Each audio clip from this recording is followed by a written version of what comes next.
So I came 14 years ago because I married an American guy, and he has a bipolar problem that he never took care of, and it's very difficult. People don't understand how difficult that is, and also that if you could take care of it, you will have a normal life. In this case, he chose not to. So I have to rebuild twice. Once when I moved here, and the second time when he basically took everything material that we have, and I have two little girls, so it's like, okay.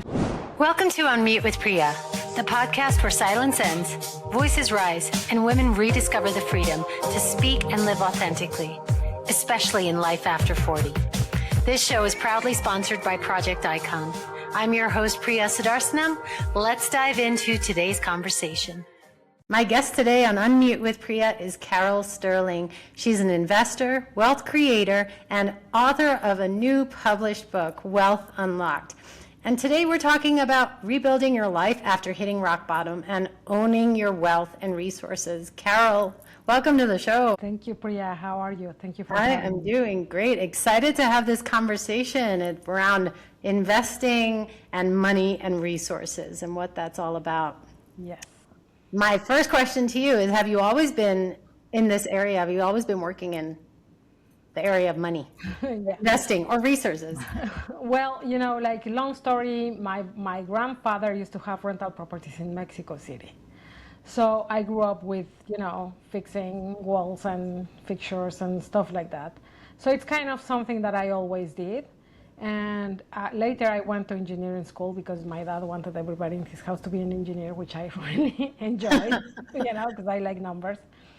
And then, so I moved here to the US 14 years ago. And when I have to choose, a job or a career or whatever, I just continue with real estate. So I got my real estate license and started, learning the new system because it's, there's things that are very different. So there's like a big learning curve in there. And so basically, yes and no. Yeah. And so really with your work now is really helping, especially women, I would say, to take control and take charge of your resources. And resources not just limited to money and the money that you have in your bank account, even though that's important. Yeah. What prompted you? Why did this become your passion? Well, I was a published author in Mexico, and when I wrote there, it was a book that the people in my community were asking for. I used to do therapies and stuff, and they were like, why don't you just put it so that we can read it and pass it on, And it was kind of the same thing. So I came 14 years ago because I married an American guy, and he has a bipolar problem that he never took care of. And it's very difficult. People don't understand how difficult that is. And also that if you could take care of it, you will have a normal life. In this case, he chose not to. So I have to rebuild twice. Once when I moved here, and the second time when he basically took everything material that we have. And I have two little girls, so it's like, okay, so here we go again, right? Yeah. And you're tired, the process, ending a relationship is difficult, plus the complications of a very difficult mind, Right. Very difficult, very traumatizing. So what I found, to answer your question, is there's a lot of people, women in special, it also happens to men, but the majority is in women, that happen two things. One thing is the victimhood, it's so devastating that we're so crushed that they don't see how to resolve it. Yeah, it's like, oh, somebody help me because I'm hopeless. And I was like, no, this is not for me, right? And then the second thing that I saw is that this day, there's thousands of women and children living in an abuse situation because mama has $20 in her bank account. So what is she going to do with three little kids, Yeah. I mean, yes, get a job and, leave him and, whatever things that everybody tells you. And it's not like that, It's not that easy. It's never that easy. It's not that easy, you're afraid, you're controlled, you have his foot here, the law is also not so flexible. You basically have to prove that my personal situation, we'll talk about that another day, is like really difficult to get help, like real help. And then what are you going to do? Like, what many do is stay there for 10, 20 years until every kid is outside of the house. And then, in any case, they have nothing because they've been, in this horrible situation for so many years that it's very difficult to recover emotionally, psychologically, and financially, of course, Of course. So the whole purpose of writing the book is just well, first of all, you're not crazy, you're not the only one, right? Sadly, and the other is just be sure that you're responsible for it. Right. Like the other thing that I'm pointing out is definitely teach it to the younger generations. I have two girls. If I had a boy, I will teach him the same thing, and it's start saving, understand money, understand numbers, understand what you're spending. You know what I'm saying? Like, Right. we tend to think, or we learn that budgeting is terrible. No, I mean, it's restriction. It's not. I mean, yes and no. Because if you're making $1,000, you cannot spend 1,010. Yes, exactly. You Yeah. cannot spend 1,001, right? But and then you start learning where do you put your money, and you want to invest, you want to retire. You know what I'm saying? Like the full vision of what you want for your life, and then the budget is the one that will let you have everything. Why do you think people are so resistant to budgeting? Well, I think two things. Number one is that, first of all, a lot of people think that they don't like math. Yeah, that was definitely my thing that I said all the time. I hate math. I'm not good at math. Because you have to think, you know what I'm saying? Like, you just don't read things or paste things or color things at school. So children have to actually move their brains. And I heard my oldest daughter told me, I don't like math. And I'm like, you like money, baby? Yes. And then you like math. It's that easy, And then, so I think that's one. And the other one is budgeting is usually taught as a very difficult, restrictive thing. It's like, Priya, you're not allowed to have coffee, you're not allowed to have this, you're not allowed, you know what I'm saying? And we want to have those things. But when is it a problem? Like, as I told you, if you're making $1,000 and you're spending more, you're in trouble. If you're making, $1,000 and you're not saving anything, you're in trouble. You know what I'm saying? If you're going to get a credit card, or any type of card, and you are not aware of, first of all, the 25 plus something percent that you're paying for using it, or you're getting a car for a loan that is going to be 50, 25%. You know what I'm saying? You don't understand what you are really doing to yourself. Yeah. That's the problem. When you left your marriage, when you got divorced, were you in a place where you understood money, and did you have those investments for yourself? I did. What I didn't understood is another one of the things that I talk in wealth protection. I didn't understood wills and trust, for example. Like, I can tell you that he kept our family home and an investment home that was bought for the children, for the purpose of college cars, retirement, and then inheritance, right? Like, it was like a full.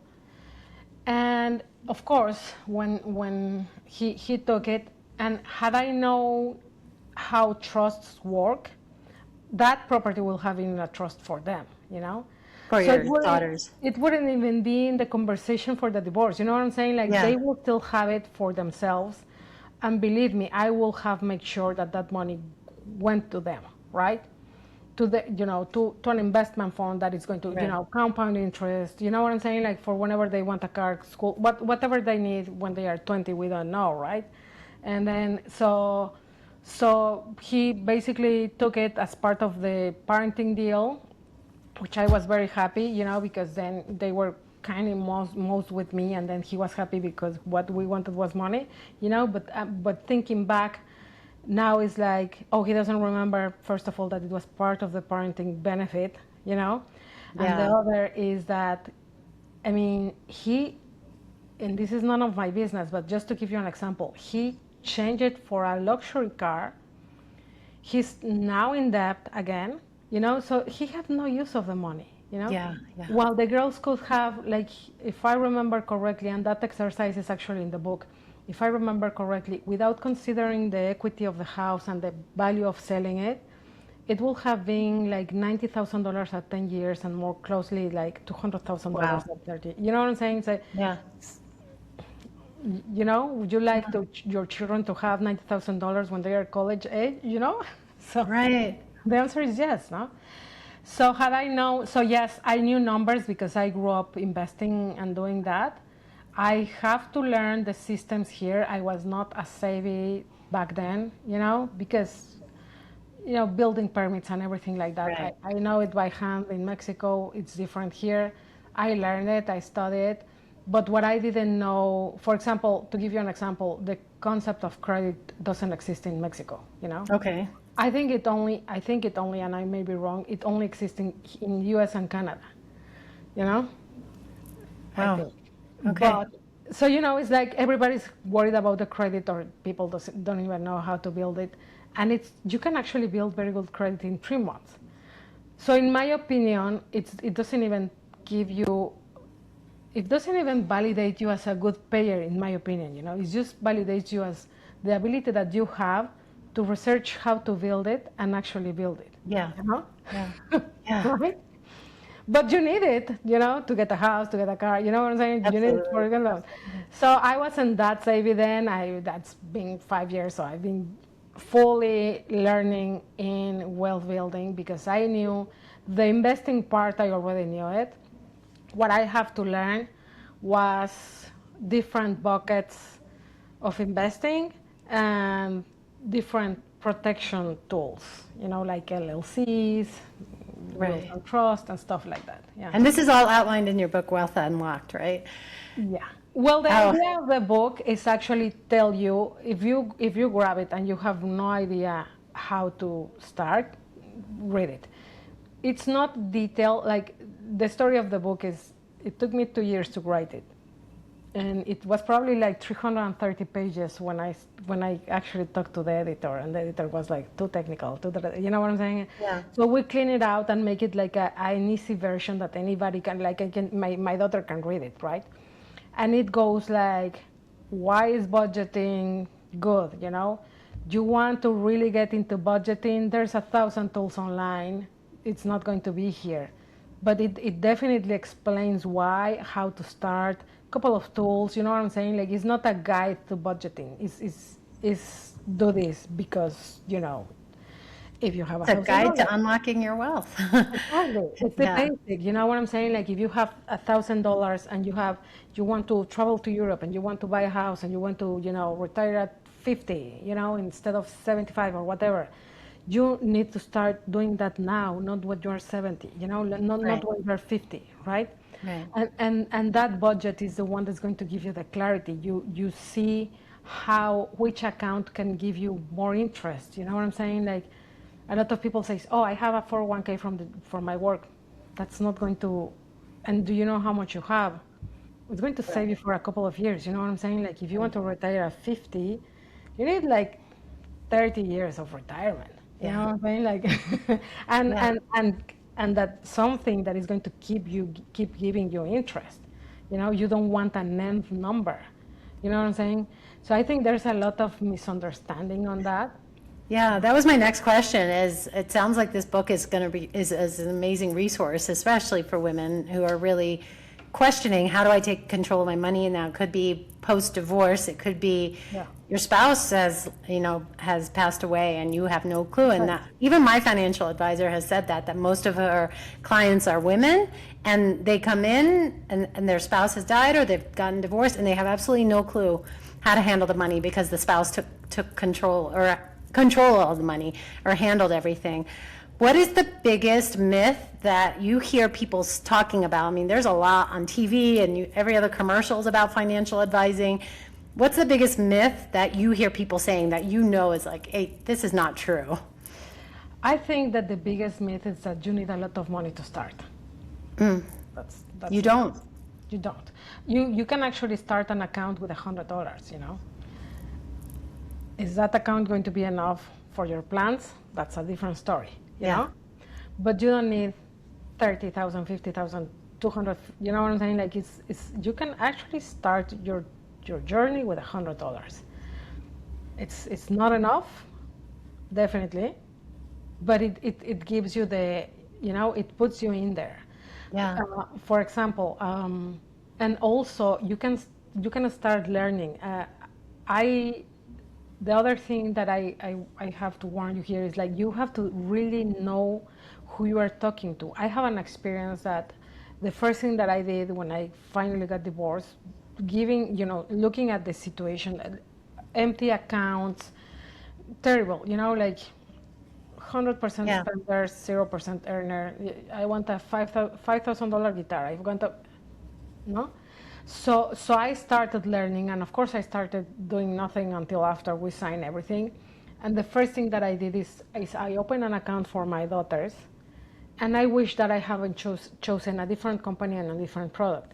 What happened? That I talked to one guy that was the husband of a friend, and he told me what was better commission for him. You know what I'm saying? And I swear to you, I asked him 1,000 times, what are the fees? 1% a year. And I'm like, well, it's reasonable. I help my friend. You know what I'm saying? Like, and the second that I put the money down, they take 10%.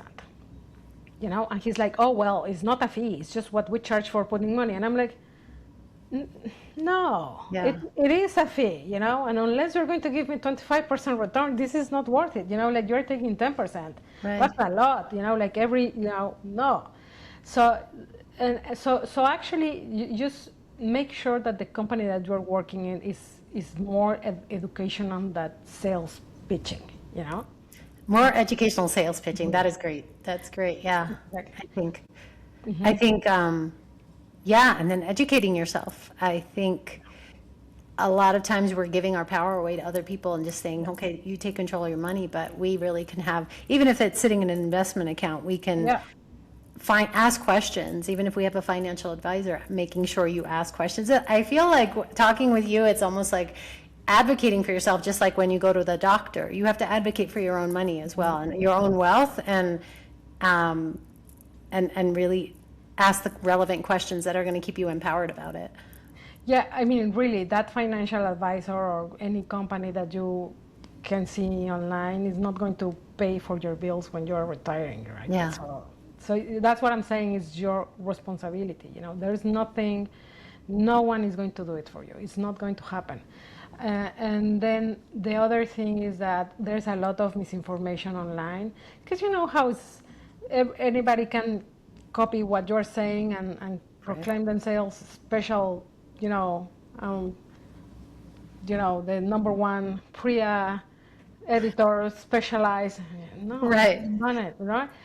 So there's also a lot of options there that are not useful for you. So, for example, I work in the two companies that I work are completely focused on education.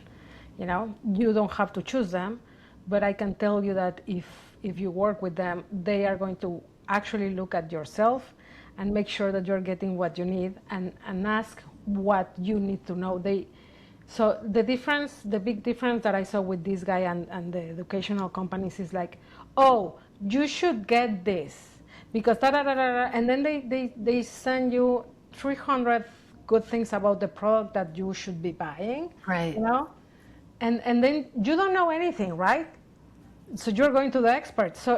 And they have another 100 options, but you don't see them anymore because it's it sounds so good and it's so and it's so difficult. You know what I'm saying? Like the first time that you go to a financial advisor is like, are you speaking English? Are you speaking? Yeah. What are you speaking? You know what I'm saying? And so there's no way that they can show you 100 products.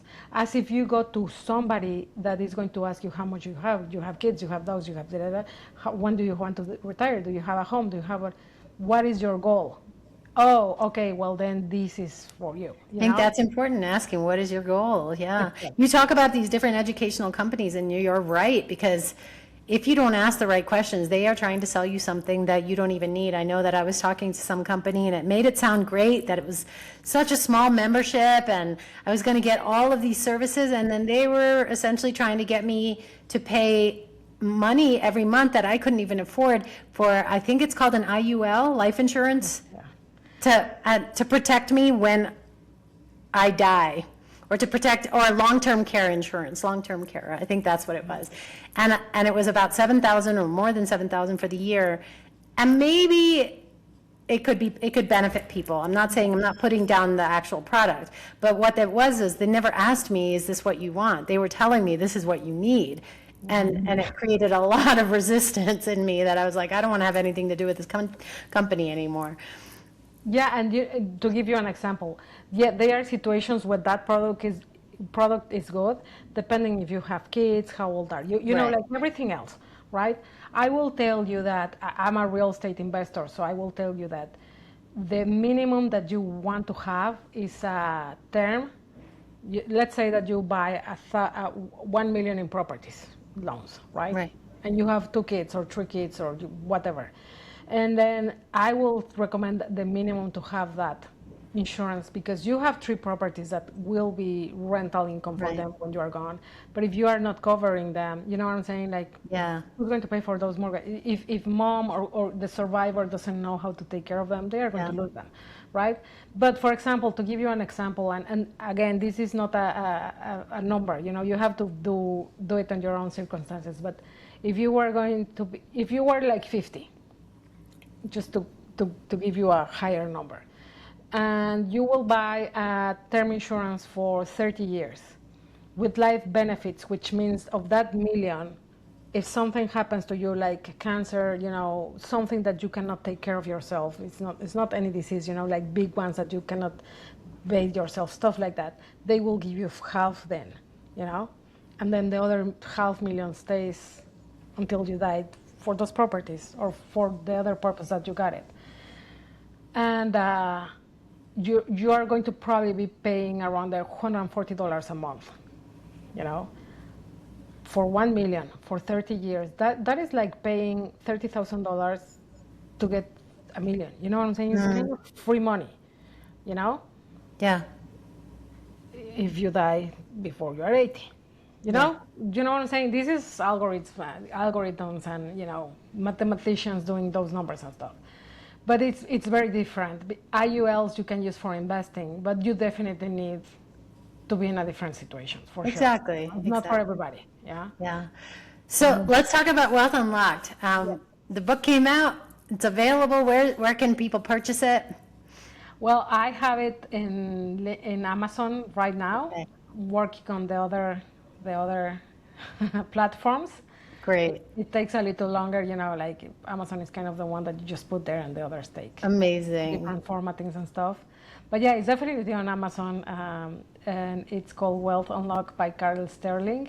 It's the same that the podcast, you know, my podcast is Wealth Unlocked. And you have a podcast as well. So, Yeah. and the podcast is called Wealth Unlocked as well. Yes, it's Wealth Unlocked, and the same, you know, it's talking about wealth building. I talk to especially people that is focused on helping you build wealth, explain how to make certain things. For example, we have a scholarship for the real estate school and for the health and life insurance school, because, you Oh my know, gosh. it's one of the 2 things that you need to build wealth Yeah. and keep it safe, you know. Yeah. So yeah, if you know anybody that's thinking of that, definitely send them our way. We'll make sure to put all those links in the show notes. I feel like this conversation could keep going on and on. I think it's a area that we don't talk about. Money and our wealth. I think a lot of times people attribute the word wealth to being wealthy and millionaire, but that's not it. Wealth, you know, it's that feeling state, right? And having those investments and making sure that you're protected at all times is really important. So we're going to make sure everybody gets their hands on your book, and all your links so they can get your support. And you did share a really good piece that, you know, you start with $100. You don't have to start with a ton of money, but let's just say for anybody who is listening to this episode and they're, you know, in that transitional period, or they're looking at their 3 children and a $20 bill, and they're in this place, dire place, what words do you have for them right now that, you know, could support them? I will definitely, you need clarity, you know, you need to know what you have to do, you know, to live, to save $1 million, to buy a house, you need to know exactly what. And then you need to study what you need to do for that. and you need to do it. That's it. That's Action. it. That's Get it. started, take action. Amazing. Carol, it's been awesome having you on the show today. I'm excited to get this episode out and to support more, not just women, anybody who's resonating with the message. So out to them. Thank you for being a part of the show. Thank you for having me. It was a pleasure, and we'll see you again. And this show was brought to you by Project Icon.